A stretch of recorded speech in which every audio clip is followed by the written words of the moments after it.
नवी मुंबईतील उल्वे पोलीस ठाण्याच्या हद्दीत एक धक्कादायक घटना उघडकीस आली आहे। अवघे 4 महिन्यांपूर्वी लग्न झालेल्या एका विवाहितेचा पतीसह सासऱ्याने छळ केल्याची तक्रार दाखल झाली आहे। लग्नानंतर पती पत्नीमध्ये खटके उडाल्यानंतर पत्नीने नवऱ्याकडे गर्भपात करण्याबाबत विनंती केली होती।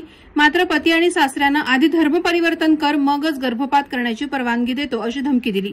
यानंतर पत्नीने थेट पोलीस ठाण्यात जाऊन पती आणि सासऱ्याविरुद्ध तक्रार दाखल केली आहे। उल्वे पोलीस ठाण्यात दिलेल्या तक्रारीनुसार 4 महिन्यांपूर्वी या तरुणीचा विवाह आकाश आरिफ शेख नावाच्या तरुणासोबत झाला होता।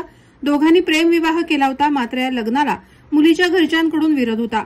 मुलीच्या आईवडिलांनी लग्नाला विरोध करून मुलीला त्याच्यापासून वेगळे होण्यास सांगितलं। त्यानुसार मुलीनं पतीला सोडून आपल्या आईवडिलांसोबत राहायला सुरुवात केली। मात्र त्यानंतर आकाश शेखने पत्नीला घरी आणि बेलापूर येथे भेटण्यासाठी बोलावलं।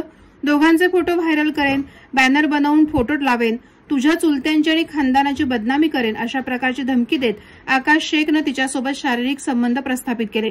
यातून पत्नी गर्भवती राहिली। मात्र आपल्याला हे मूल नको असून अबॉर्शन करायचं असल्याचं तिने पती आकाश शेखला सांगितलं। मात्र पती आकाश शेख आणि पतीचे वडील आरिफ शेख यांनी आधी धर्म परिवर्तन कर, नाहीतर तुझं अबॉर्शन होऊ देणार नाही अशी धमकी दिली असं तक्रारीत म्हटलंय। यानंतर पत्नीने पती आकाश शेख आणि त्याचे वडील आरिफ शेख यांच्या विरुद्ध पोलीस ठाण्यात तक्रार केली आहे। पोलिसांनी दोन्ही आरोपींवर गुन्हा दाखल केला असून पुढील तपास सुरू आहे। मात्र गर्भपात करण्यासाठी धर्म बदलण्याची अट टाकल्याने नवी मुंबई परिसरात एकच खळबळ उडाली आहे। वादळवारा लाईव्हसाठी न्यूज ब्युरो, नवी मुंबई।